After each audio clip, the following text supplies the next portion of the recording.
Et bonjour à tous, on se retrouve aujourd'hui pour les résultats de Raw du 24 octobre 2022.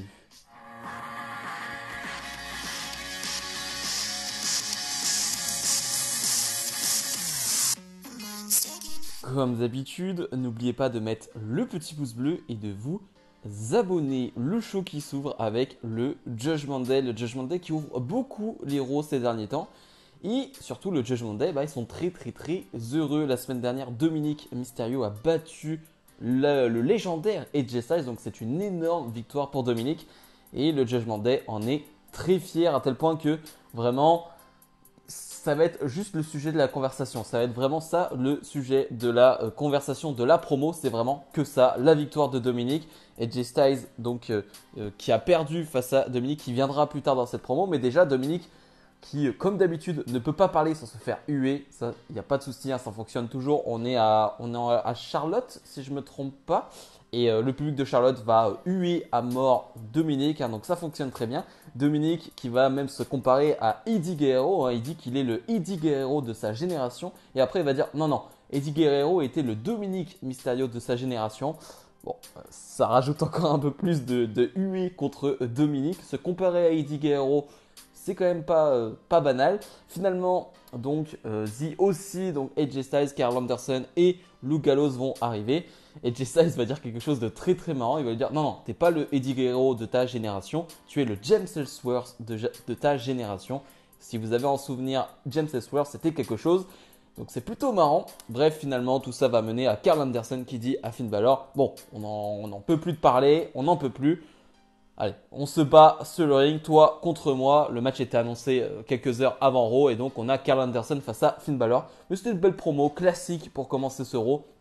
Rien d'extraordinaire, mais on travaille encore le jeu, j'ai envie de dire, d'acteur et les promos de Dominic. Hein, c'est de mieux en mieux, je trouve. En tout cas, je le trouve de plus en plus crédible. Karl Anderson donc fait face à Finn Balor, un match qui va durer quasiment 10 minutes, même plus de 10 minutes, je dirais.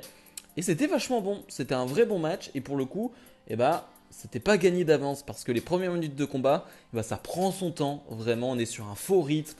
C'est assez tranquille. En plus, le public est pas comme un dingue. Et ça, je peux pas vraiment leur en vouloir. C'est-à-dire que moi, je suis content de voir Finn Balor. Mais Finn Balor face à Karl Anderson, bon, ça fait pas rêver le grand public. Ça, c'est sûr. Ça, c'est sûr et certain. Mais Karl Anderson qui va finalement, au fur et à mesure du match, emmener le public avec lui. Le public qui va voir que Karl Anderson fait une belle prestation, fait un vrai bon match. Je trouve que Karl Anderson catch à l'expérience et il le fait bien. Vraiment, il n'y a rien à dire. Il n'y a pas de défaut dans ce match. C'est un vrai bon match de 10 minutes. Vraiment, rien à dire. Et encore une fois, ça va se jouer sur les interventions à l'extérieur du ring. Et cette fois-ci, c'est encore une fois Rhea Ripley qui gère vraiment dans cette position-là. Elle est très forte. Hein. Je la trouve excellente dans cette position-là où tu dois intervenir, tu dois faire des interventions au bon moment. Et là, elle va même porter un enfourchement sur le Gallows. Donc elle va porter le Gallows, c'est quand même pas rien de porter le Gallows. Et elle le fait facilement. Donc toujours un spot très impressionnant. Finalement, Dominic Mysterio est sur le ring. Ça va être un peu un gros bordel. Et Rhea Ripley va porter un coup dans les parties de Karl Anderson. Finn Balor en profite. 1, 2, 3, victoire de Balor. J'avoue que Balor qui gagne avec des interventions face à Karl Anderson, ça me fait pas rêver non plus. C'est-à-dire que ce n'est que Karl Anderson. Bien évidemment, il vient d'arriver, on essaye de le protéger, etc. Mais bon, ce n'est que Karl Anderson et j'espère que voilà, Finn Balor va pas gagner que des matchs comme ça. Même si je dis ça, mais c'est un peu le cas de la Bloodline et de tous leurs matchs. Le Judgment Day gagne toujours avec des interventions. The Miz est sur le ring et The Miz nous promet de nous dire toute la vérité sur ce qui se passe avec Dexter Lumis. La semaine dernière, il y a 2 semaines, Johnny Gargano nous dit il nous a dit qu'il y avait un secret, il y avait quelque chose sur le fait du pourquoi, du comment, Dexter Lumis attaquait The Miz. The Miz va finalement trouver une excuse un peu bidon, voilà, on n'y croit pas vraiment. Il nous dit que finalement Dexter Lumis est jaloux du fait que The Miz est allé chercher Ciampa du côté de NXT. Du coup, un Dexter Lumis se retrouvait sans boulot à la maison, donc il était jaloux de ça. D'ailleurs, il nous dit que Ciampa, on le retrouve plus, donc c'est sûrement Dexter Lumis qui l'a kidnappé. Finalement, Johnny Gargano va arriver et lui dire non, tu racontes n'importe quoi. J'ai envoyé un message à Ciampa il y a quelques minutes et finalement il est chez lui à la maison, juste il est blessé. Donc c'est bien qu'on nous le dise, hein. On n'avait pas vu Ciampa depuis un petit moment et on nous dit qu'il est blessé. Et clairement, cette manière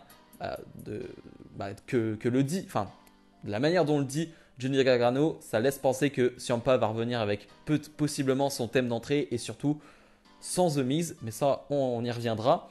Et donc finalement The Miz nous promet de dire la vérité, de nous dire the truth, donc la vérité en anglais. Et quand il dit ça, eh bien c'est R-Truth qui va arriver. R-Truth qui est complètement perdu comme d'habitude, donc il va faire son entrée classique. Ça fait un petit moment lui aussi qu'on ne l'avait pas vu. Et tout va se jouer sur ce quiproquo de The Miz qui nous dit the truth, la vérité. Et R-Truth qui dit tu voulais the truth, donc la vérité, je suis là, je suis là. Et du coup, quiproquo vraiment très marrant, vraiment, il n'y a rien qui va sur le ring, mais comme d'habitude avec R-Truth. Et finalement, R-Truth va challenger The Miz pour un match et on l'aura. Bref, c'était très très marrant. Johnny Gargano est très très bon dans tout ce qui est comédie, vraiment, il n'y a rien à dire. Dans les promos sérieuses, il est bon, dans la comédie, il est bon. Et là, avec R-Truth et The Miz, ça passe très très bien. R-Truth donc fait face à The Miz. Là vraiment on est 10 ans en arrière, voire 12-13 ans en arrière. Vraiment c'est époque 2010, R-Truth The Miz. Là vraiment ça nous rajeunit pas. Le match va pas durer très longtemps, il n'y a pas grand chose à dire sur le match parce que pendant le match, un homme capuché va être en ringside. On se dit que c'est Dexter Lumis bien évidemment, ce qui va gêner The Miz. Et finalement R-Truth va remporter ce match avec un roll-up. Et on se rendra compte que sous la capuche, c'est Johnny Gargano. Johnny Gargano qui finalement aime bien troller, aime bien jouer avec The Miz. On peut imaginer que dans les prochaines semaines, on aura un The Miz face à Johnny Gargano. C'est la deuxième histoire dans le main roster pour Johnny Gargano. Et je trouve que c'est vraiment une belle idée.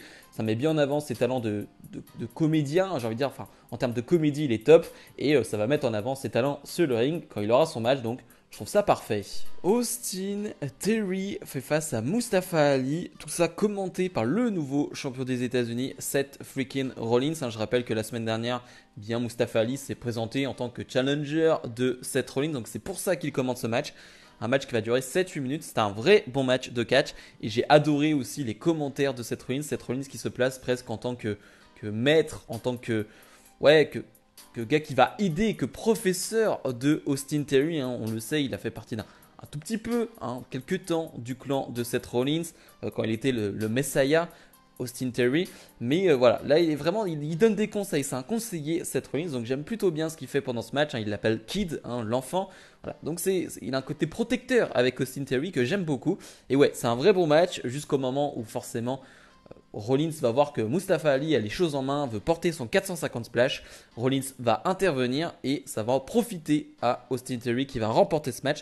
Ça fait bien longtemps qu'il n'avait pas remporté un match Austin Theory, donc ça va lui faire du bien.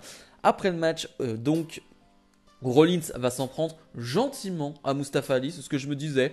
C'est une petite attaque de la part de Rollins, il va juste le projeter vite fait dans les barricades, mais rien de très violent, à tel point que Ali va pouvoir revenir et s'en prendre lui un peu plus violemment à Rollins. Rollins va s'échapper en backstage. Bref, c'est pas encore officiel il me semble, mais Mustafa Ali face à Rollins lors de Crown Jewel, ça sent quand même très très bon. Je pense que ça va être officialisé si ça n'a pas été encore fait. Et ouais, ça sent très très bon, c'est une belle affiche. Elias fait face à Chad Gable, un match qui va durer 6-7 minutes. Et qu'est-ce que c'était bon! Franchement, je m'attendais pas à ça. C'était surprenamment bon. Je ne m'attendais pas à un match aussi technique de la part d'Elias. On sait que Gable peut partir sur des enchaînements techniques au sol ou debout. Je pensais pas qu'Elias pouvait suivre ce rythme-là. Et il va le faire dans ce match. Et c'est plaisant vraiment de voir Elias à ce niveau-là. Très très surpris. Alors bien évidemment, c'est que pour l'histoire d'un match. Et je pense qu'ils ont bien bossé en amont. Et ils ont bien parlé tous les deux pour faire ce genre de match-là.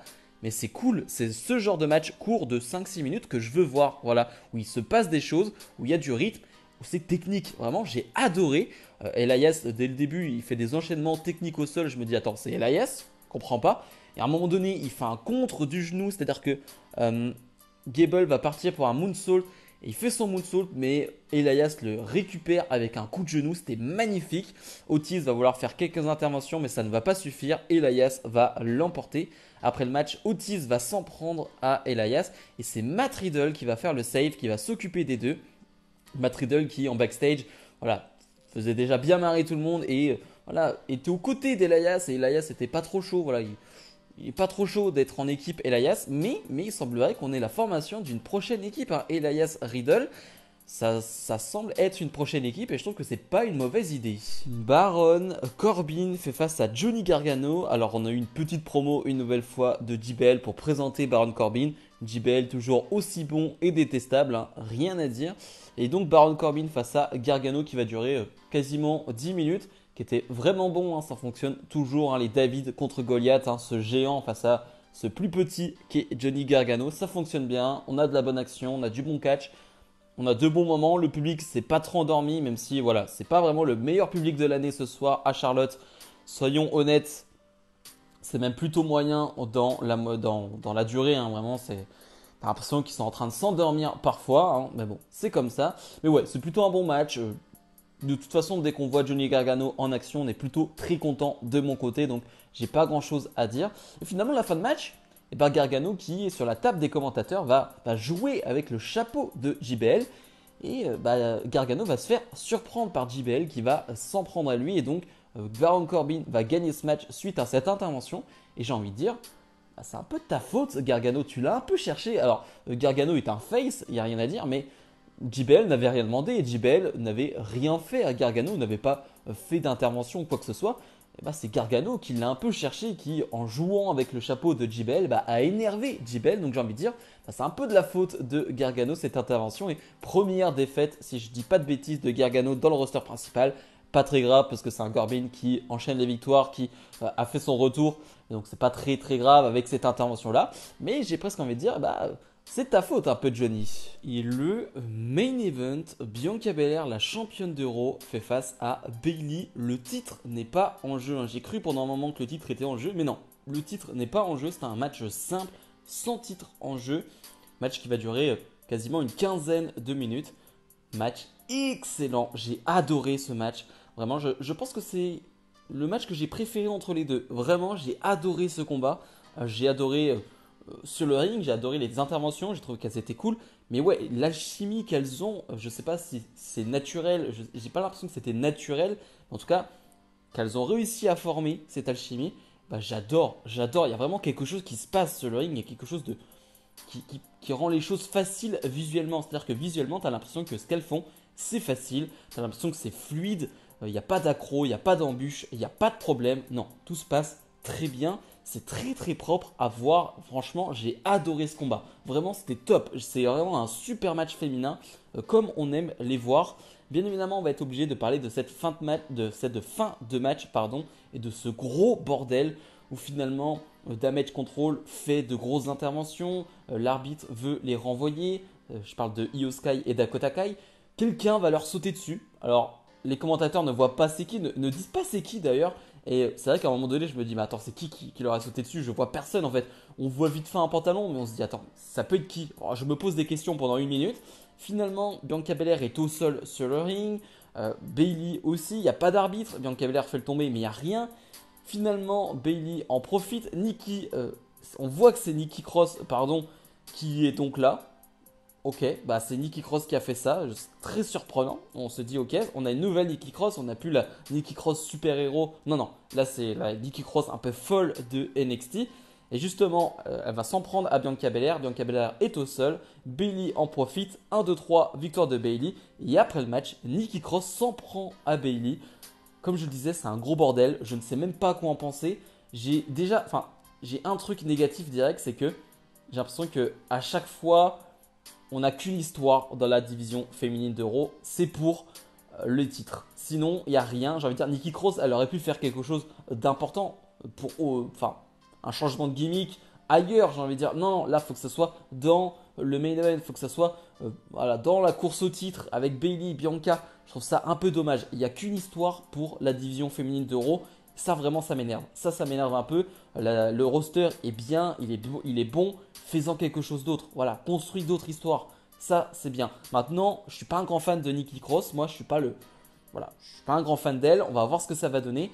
C'est clairement du Triple H, hein, parce que mettre vraiment Nikki Cross en main event, ça peut être que du Triple H.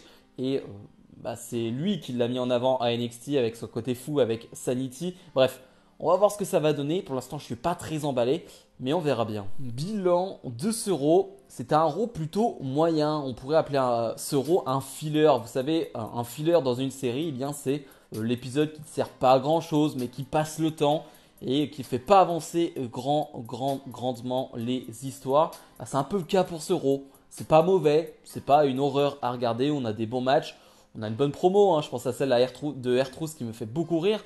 On a des bons matchs comme ce main event, comme celui d'Elias par exemple. Mais il n'y a rien qui te fait lever ta chaise. Il n'y a rien de bien extraordinaire. Voilà, c'est un Raw moyen dans l'ensemble, mais moyen plus, j'ai envie de dire, parce que moyen, ça fait peut-être, ça rabaisse un peu trop le show, mais je dirais que c'est un Raw moyen plus. J'ai pas parlé, par exemple, d'un match d'Omos qui a fait face à 3 jobbers, mais j'ai rien à en dire, hein, tout simplement, donc j'ai pas vraiment envie d'en parler. Mais voilà, c'est un Raw moyen plus dans l'ensemble, à tel point que je ne sais même pas ce que je vais mettre en miniature. Voilà, parce que vraiment, je ne sais pas du tout quoi mettre en miniature. On verra bien. Bref, ma note pour ce Raw, c'est un 6,5 sur 10. Je pense que c'est ma moins bonne note pour un show de Triple H.